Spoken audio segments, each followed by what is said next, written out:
നാമത്തിന് മഹത്വമുണ്ടായിരിക്കട്ടെ. ഇന്നത്തെ അല്പസമയത്തെ ധ്യാനത്തിനായി തിരഞ്ഞെടുത്തിരിക്കുന്ന വേദഭാഗം അപ്പോസ്തലനായ പൗലോസ് ഫിലിപ്പിയർക്ക് എഴുതിയ ലേഖനം 4-ാം അധ്യായം 6-7 വാക്യങ്ങളാണ്. ഒന്നിനെക്കുറിച്ചും വിചാരപ്പെടരുത്, എല്ലാറ്റിലും പ്രാർത്ഥനയാലും അപേക്ഷയാലും നിങ്ങളുടെ ആവശ്യങ്ങൾ സ്തോത്രത്തോടുകൂടെ ദൈവത്തോട് അറിയിക്കുകയത്രേ വേണ്ടത്.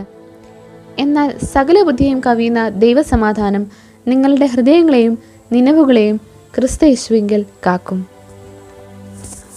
6-ാം വാക്യത്തിൽ നാം ചെയ്യേണ്ടുന്ന കാര്യങ്ങളും അങ്ങനെ നാം ചെയ്യുമ്പോൾ 7-ാം വാക്യത്തിൽ കർത്താവ് നമുക്ക് തിരികെ ചെയ്തു തരുന്ന കാര്യങ്ങളാണ് നാം വായിക്കുന്നത്. 6-ാം വാക്യം കർത്താവ് ഒരു കൽപ്പന പോലെയാണ് നമ്മോട് പറയുന്നത്. ജീവിത പ്രശ്നങ്ങളെ നാം തനിയല്ല ദൈവത്തോടുകൂടി അഭിമുഖീകരിക്കുകയാണ് വേണ്ടത് എന്ന് തിരിച്ചറിഞ്ഞ് മനസ്സിലാക്കുകയാണ് പ്രതിവിധി. നിങ്ങളുടെ സകല ചിന്താകുലവും അവൻ്റെ മേൽ ഇട്ടുകൊള്ളുക എന്നാണ് പത്രോസ് പറയുന്നത്. ഇങ്ങനെ ചെയ്താൽ നന്ന് എന്നല്ല, ഇത് തന്നെയാണ് ചെയ്യേണ്ടതെന്നാണ് വേദപുസ്തകം നമ്മെ പഠിപ്പിക്കുന്നത്. സങ്കീർത്തനക്കാരൻ പറയുന്നത് പോലെ നിന്റെ ഭാരം യഹോവയുടെ മേൽ വച്ചുകൊള്ളുക, അവൻ നിന്നെ പുലർത്തും. ഇതൊരു ഉറപ്പാണ്. ക്രിസ്തുവിനല്ലാതെ മറ്റാർക്കും തങ്ങളുടെ ചിന്താഭാരത്തിൽ നിന്ന് പുറത്തു വരുവാൻ സാധിക്കുന്നതല്ല. എന്നാൽ നാം ക്രിസ്തുവിനൊപ്പം ഒരു നുകത്തിന് കീഴിലാണ്. അങ്ങനെയെങ്കിൽ നമുക്ക് അസാധ്യമായത് ദൈവത്തിന് സാധ്യമായി തീരുന്നു. ഫിലിപ്പിയർ 4-ാം അധ്യായം 6-7 വാക്യത്തിൽ പൗലോസ് നമ്മോട് പറയുന്നത് നിങ്ങളുടെ ആവശ്യങ്ങൾ പ്രാർത്ഥനയാക്കി മാറ്റുവാനാണ്. അനേകായിരങ്ങൾ തങ്ങളുടെ പ്രശ്നങ്ങളുടെയും വിചാരങ്ങളുടെയും പക്കൽ നിന്ന് രക്ഷപ്പെടുവാനായി ഇന്നിൻ്റെ കാലഘട്ടത്തിൽ അനേകം ദുർമാർഗങ്ങളെ ആശ്രയിക്കുന്നു. എന്നാൽ കർത്താവ് നമ്മോട് പറയുന്നത് നിങ്ങൾ എൻ്റെ അടുക്കൽ വരിക, നിങ്ങളുടെ ഭാരം എൻ്റെ മേൽ ഇട്ടുകൊള്ളുക. എന്നാൽ അവൻ്റെ വാക്കിൽ വിശ്വസിക്കുവാനോ അതിൽ പ്രമാണിപ്പാനും നമ്മളെക്കൊണ്ട് സാധിക്കുന്നില്ല എന്നത് ദുഃഖകരമാണ്.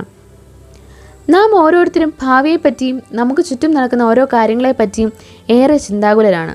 ഇവയൊക്കെ ഓർത്ത് വ്യാകുലപ്പെട്ട് ചിന്താഭാരത്തിലിരിക്കുന്ന പ്രിയപ്പെട്ടവരെ, നമ്മുടെ ചിന്താഭാരങ്ങളെ ഏറ്റെടുക്കാം എന്ന് വാഗ്ദത്തം ചെയ്ത ഒരു യേശു ജീവിക്കുന്നു. നമ്മുടെ ആകുല ചിന്തകളും വേദനകളുമായി നാം യേശുവിന് അടുക്കിലേക്ക് ചെല്ലുക.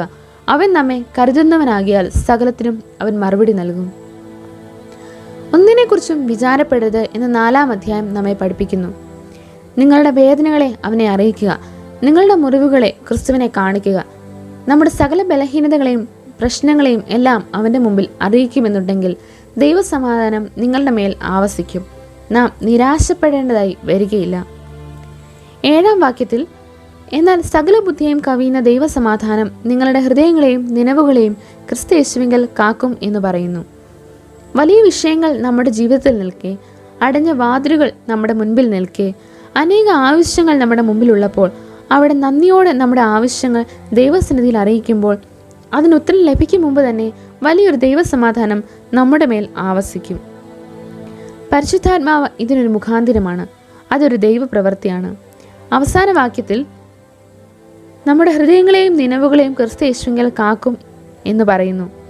ദൈവസന്നിധിയിൽ നിങ്ങളുടെ ആവശ്യങ്ങളെ, നിങ്ങളുടെ വിചാരങ്ങളെ ഏറ്റുപറഞ്ഞാൽ പിന്നെ എന്ത് ചിന്തിക്കണം എന്നും നിങ്ങളുടെ ഉള്ളിലേക്ക് എന്ത് വികാരങ്ങളെ കടത്തിവിടണം എന്നൊരു തീരുമാനം ദൈവസമാധാനം ഏറ്റെടുക്കുന്നു എന്ന് വചനം നമ്മെ ഓർമ്മിപ്പിക്കുന്നു. ഇത് ദൈവത്തിൻ്റെ വഴിയായി മനസ്സിലാക്കി ഇതിലേക്ക് നമ്മളെ തന്നെ നാം കേൾപ്പിച്ചു കൊടുക്കാം. ഈ ദൈവസമാധാനം നമ്മുടെ ഹൃദയങ്ങളെയും മനസ്സിനെയും ജീവിതത്തിനെയും ഉടനീളം കാവൽ ചെയ്യുമാറാകട്ടെ എന്ന് പ്രാർത്ഥിക്കുന്നു, ആശംസിക്കുന്നു.